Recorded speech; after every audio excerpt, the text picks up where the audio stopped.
이 시간은 계속해서 말씀드린 것처럼 오늘은 두 번째로 김남준 목사님의 신년 설교, 여호수아 설교 살펴보도록 하겠습니다.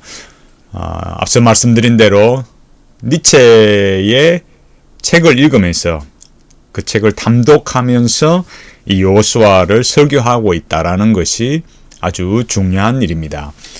오늘 이 두 번째 설교를 보면 이 첫 번째 제가 봤던 거 말씀과 함께 시작하라 이거였고, 이 밑에 좀 이렇게 내려오면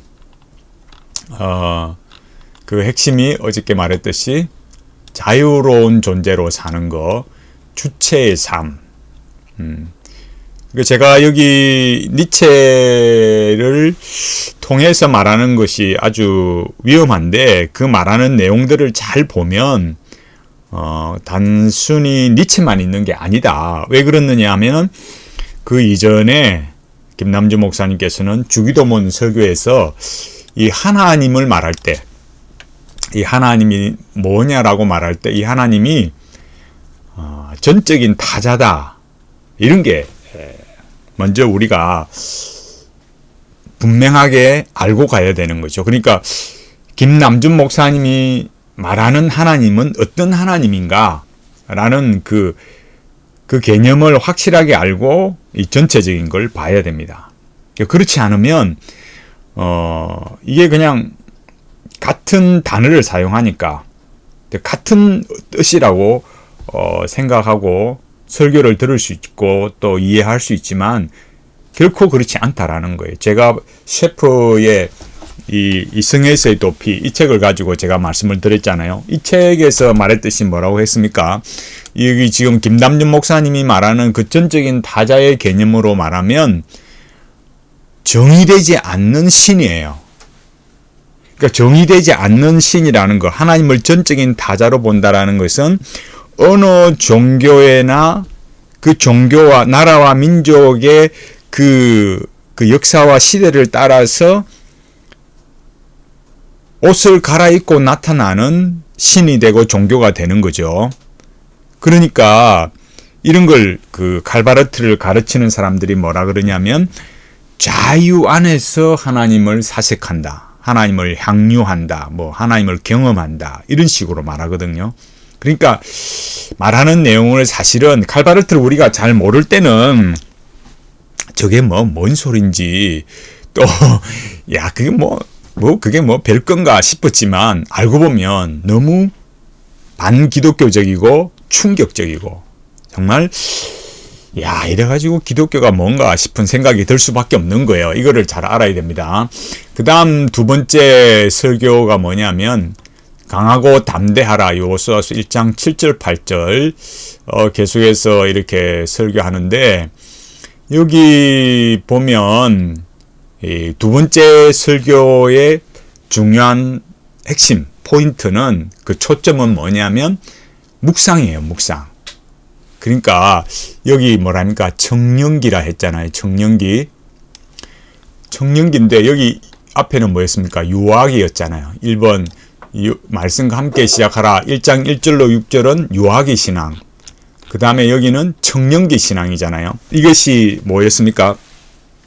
이 지금 김남준 목사님이 니체의 책을 가지고 가르치고 있단 말이에요. 그 니체의 책으로 가르치는 내용의 중요한 핵심이 뭐냐면 그 인간 정신의 발달에 이런 그 초인이 되기 위해서는 정신의 세 단계의 변화를 거쳐야 된다.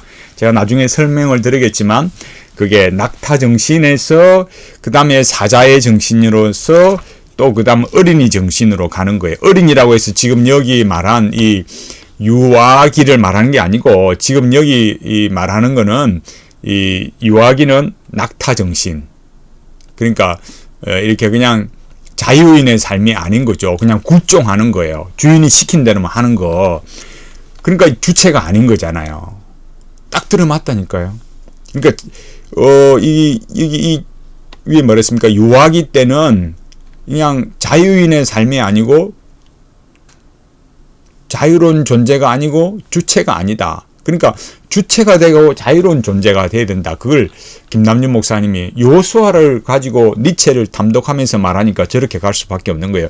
그러니까 그 다음 단계는 뭐냐면은 사자의 정신이거든요. 그 사자의 단계가 청년기예요. 청년기의 중요한 핵심은 뭐냐면 이 자기 안에 그런 뭐라 그럴까요? 옛 주인이 되는 용이라 그래요. 그 용과 대결하는 거예요. 그러니까 타자의 의지에 복종하는 그런 낙타가 이제는 자기의 의지로 가는 거예요. 자기 의지가 되는 거예요. 그러니까 여기 지금 묵상이라고 말할 때, 김남준 목사님이 묵상이라고 말할 때 여기 이렇게 해놨잖아요. 정신의 진리를 모으고 잠잠히 생각하는 거다 이렇게 말했지만, 제가 나중에 여기 낙타 사자 어린이 정신, 제가 그걸 말씀드린 건데, 그걸 알고 나면 좀 더 제가 다음 시간에 말씀을 드릴 건데, 오늘은 좀 이야기가 다른 걸 해야 돼서 일단 그런 좀 아시고, 그러니까 지금은 낙타 정신은 뭐예요? 여기 청년기 정신은 뭡니까? 낙타에서 벗어나서 사자의 정신이 되는 거죠. 그러니까 하나님이 이래라 저래라 말씀하신, 명령하신 그 말씀대로 사는 것은 노예, 인간 말종, 그런 거고 자유자가 아니고 주체가 아니다. 그러니까 뭡니까? 이제는 그런 절대 가치를 저항하고 이제 청년기로 들어가는 거죠. 그게 보네포죠. 그리고 여기 뭐냐면은, 여기 묵상이라는 게 뭐냐면은 정신의 진리를 모으고 잠잠히 생각한다 이렇게 말했어요. 그러니까 여기 묵상이라는 걸 말할 때 이 청년기의 묵상이라는 게 어떤 의미를 내포하고 있는가 이걸 잘 알아야 되는 거죠. 그러니까 이 자기 바깥에서 주어지는 규범, 누구로부터요? 하나님으로부터 주어지는 그 규범이 이제 자기 속에서 신을 부정하고 신은 죽었다 하면서 자기 걸로 만드는 거, 그게 묵상이고 명상이에요.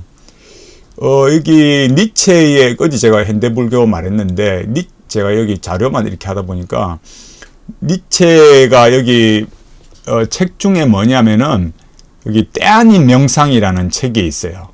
그 여기에 뭐 여러 내용들을 이렇게 말하지만, 여기에 보면 이제 삶에 도움을 주는 서술 방법을 3가지로 말한다 이렇게 말하면서, 그러니까 이런 명상을 말하는데, 이런 명상이라는 것이 여기를 뭐라 그러냐, 과거를 깨부수는 힘을 가져야 된다. 그러니까 3번째 방식이 비판적 역사인데, 그러니까 이 현재의 부당함, 폭력, 오류를 비판하는 것, 더 이상 과거의 종속도 고착도 아닌 해방을 하는 거예요. 그런 방식이 뭐냐? 명상이 되는 거죠.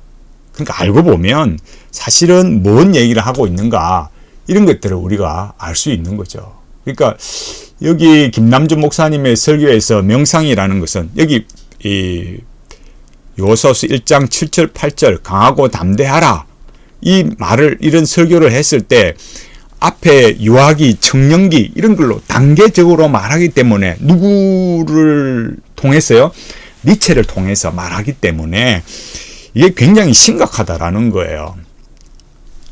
자, 여기 좀 더 우리가 들어가기 전에 여기 제가 가지고 있는 책이 있습니다.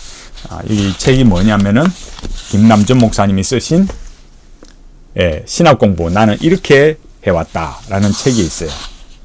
이 책에도 이제 제가 설명을 드리겠지만은, 우선 우리 여기 제가 여기 이 책에서 뭐라 그럴까, 이 김남준 목사님의 그 자기 삶의 생애의 그런 내용들을 이렇게 말해주고 있잖아요. 근데 여기 보면은 물론 자기 여기 60페이지에 와서 나의 회심 이야기 하면서 여기 62페이지 보면 헤르만 헤세를 말하면서 한때는 이런 이렇게 말했습니다.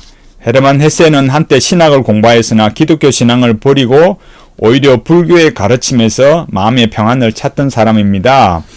회심 전 63페이지, 회심 전 20살 때 저는 스스로를 이 세상에서 헤르만 헤세를 가장 완벽하게 이해하는 독자라고 믿었을 뿐 아니라 그가 미처 글로 다 쓰지 못한 것이 무엇인지도 알고 있다고 생각했습니다. 그러나 그의 작품에 감동을 받은 것이 저로 하여금 어떻게 인생을 살아가야 할 것인지에 대하여 답을 가르쳐 주지는 못하였습니다. 그는 인생이 힘들면 자살이라는 비상 탈출구가 있으니 그것을 선택하는 것은 인간의 고유한 권리를 가르쳐 주었지만 그것이 저의 인생의 문제에 대한 해결에 도움을 주지는 못했습니다. 그러다가 복음을 듣게 되었습니다. 그러니까 김남준 목사님의 이 책을 읽으면 나는 신학 공부 나는 이렇게 해왔다. 이 책을 읽으면 어떻습니까? 자신이 회심하기 전에, 쉽게 말해서 예수님을 믿기 전에 뭐예요? 햇새에 심취했던 사람이에요. 그 다음에 여기 나오는 중요한 내용이 뭐냐면은 이제 그 본인의 이런 자치를 말하는 것 중에 중요한 게 뭐냐면은 여기 그 104페이지에 보면 사랑과 거룩함에 대한 경험을 말하면서 엘빈 플랜팅거를 말해요. 이 엘빈 플랜팅거 정말 유명한 사람이죠. 그렇지만 제가 전에도 말씀드렸듯이 이 국민일보 기사 자료에서 나와 있듯이 유신론적 진화론을 인정하는 사람이에요.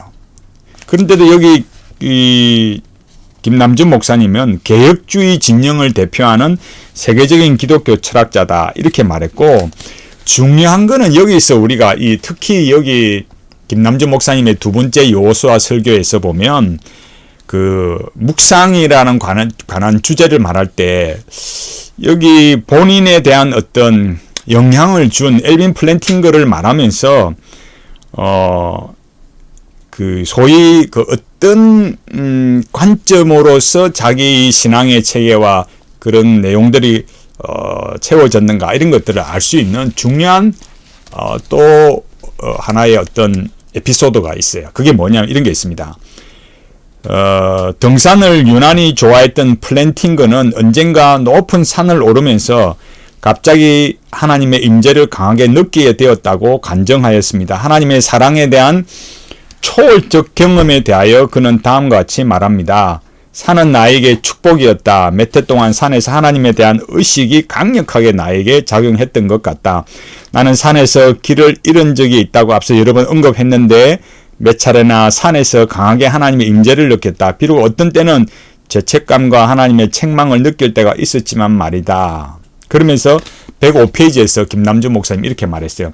그것은 하나님의 거룩함에 대한 경험입니다. 그는 이러한 경험을 몇 번이나 하였다고 수레하였는데 이것이 그의 철학적 활동에 커다란 영향을 끼쳤습니다. 하나님의 사랑과 거룩함에 대한 그의 초월적 경험은 하나님의 초월적 사랑을 경험하는 것과 진리를 아는 것이 밀접한 연관이 있는지를 잘 보여줍니다. 이렇게 말했어요.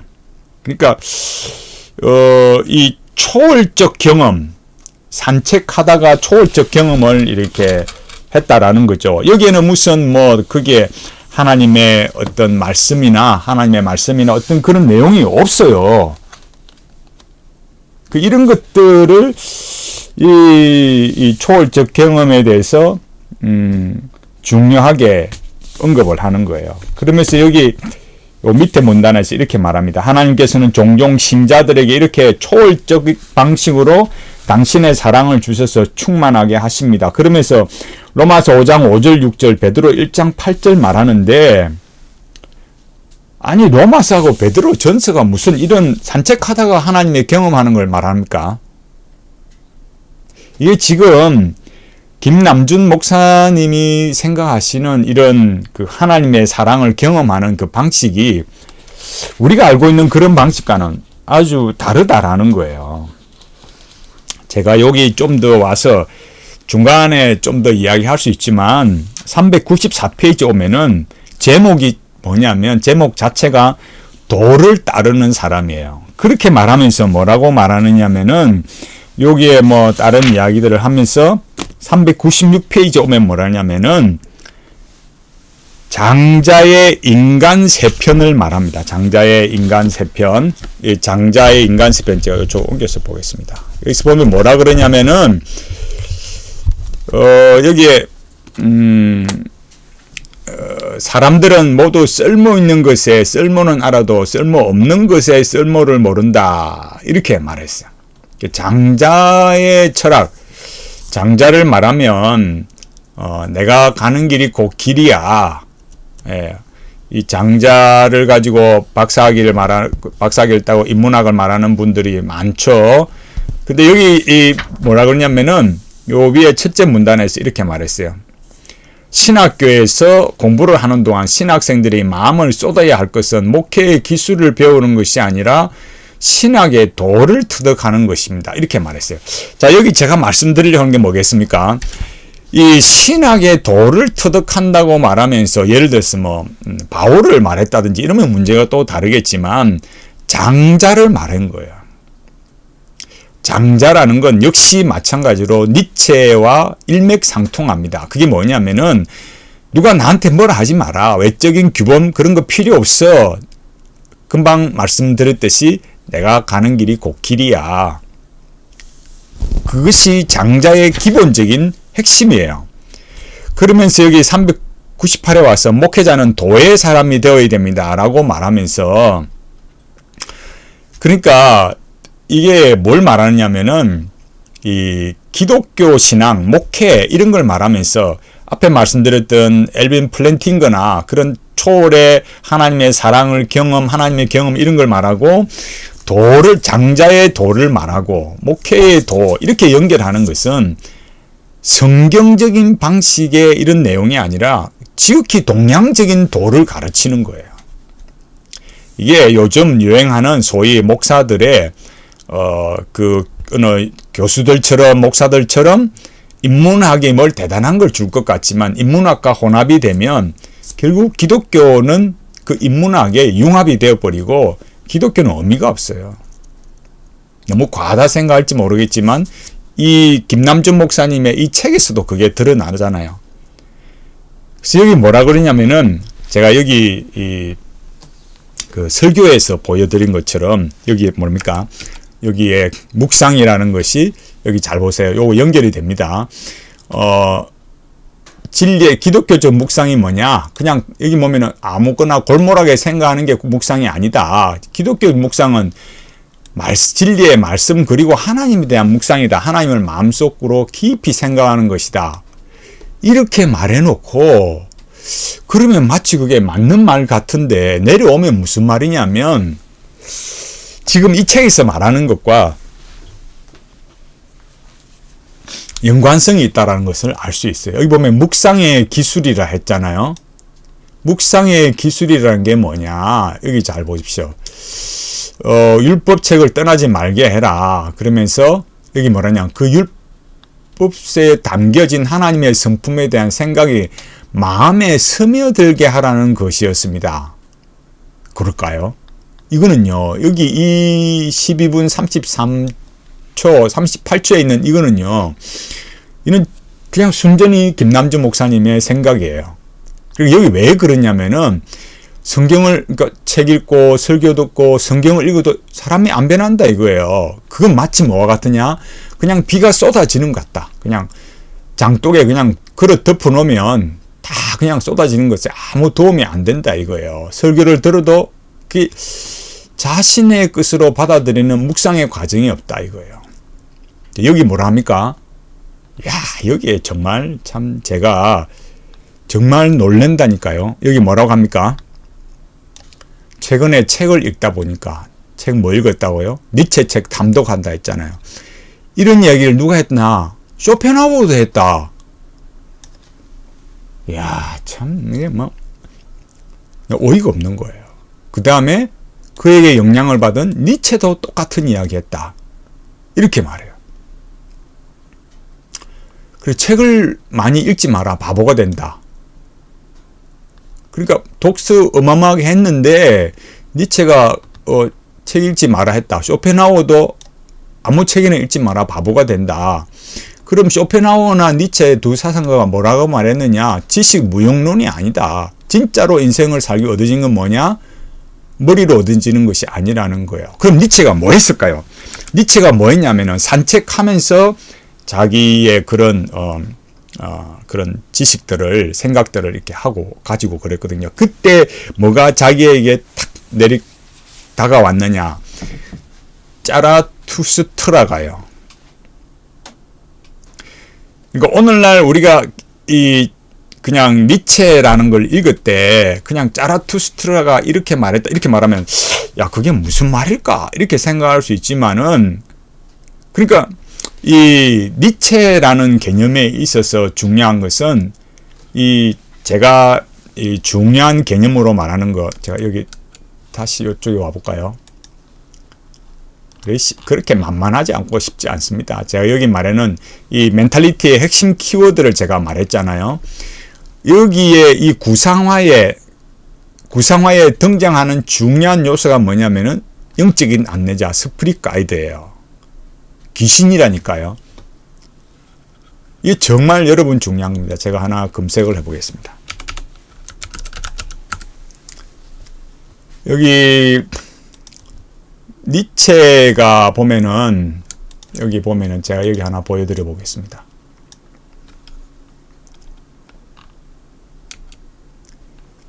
여기 보면은 니체의 걷기, 니체는 왜 걸어야 했는가 이렇게 나오잖아요.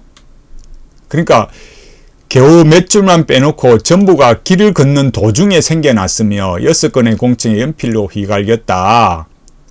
그러니까 니체가 걸으면서 자기가 치유하고 생각하고 주체가 되기 위해서 그렇게 했다라는 거예요.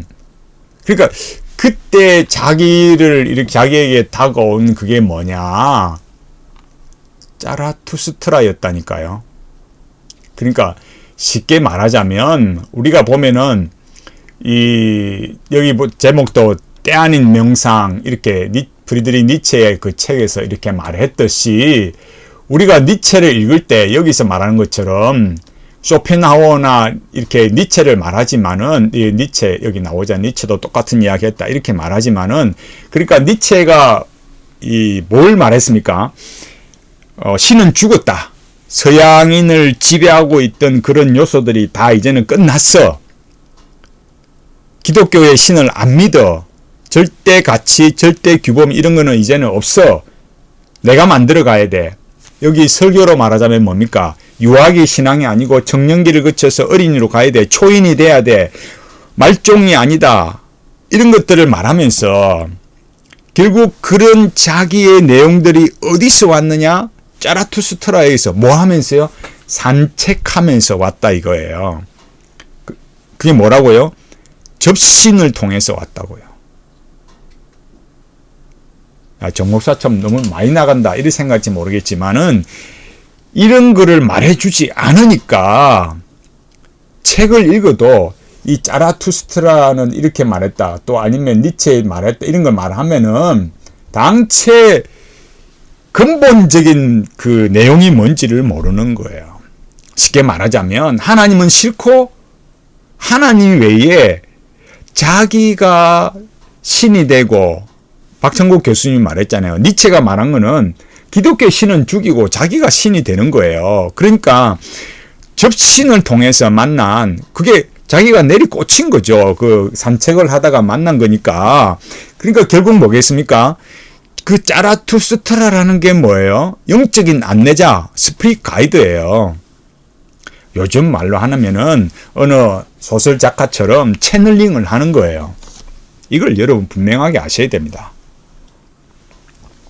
그런데 안타깝게도 김남준 목사님께서는 지금 쇼펜하우어 니체를 말하면서 지금 이런 얘기를 하고 있는 거예요. 여러분, 이게 정말 무서운 거예요.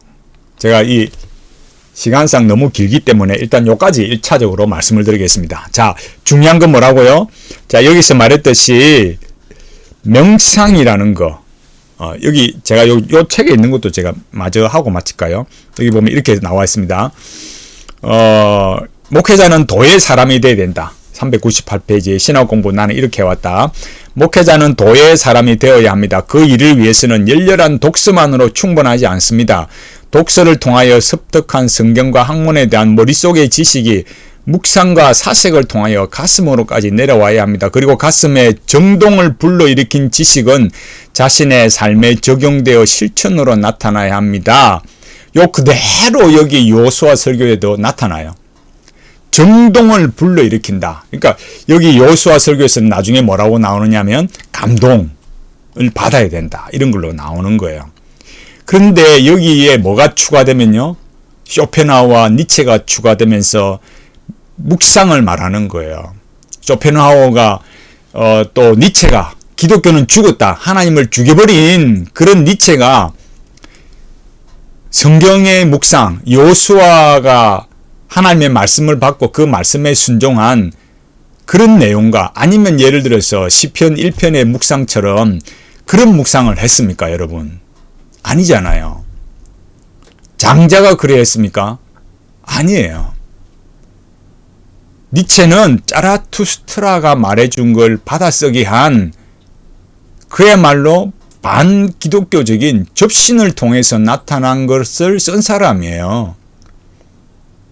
하나님을 죽여놓고 자기가 신이 되는 거. 결국 여러분 제가 늘 말씀드리지만 실존은 도약한다. 제가 이런 말씀을 드리잖아요. 하나님 없는 인간, 그 인간이 이터니티, 그 영성으로 가게 되면 니체같이 짜라투스트라와 같은 영적인 안내자에게, 귀신에게 내리꽂히는 거예요. 접신이 일어난다니까요. 그 영적인 세계는 무서운 거예요.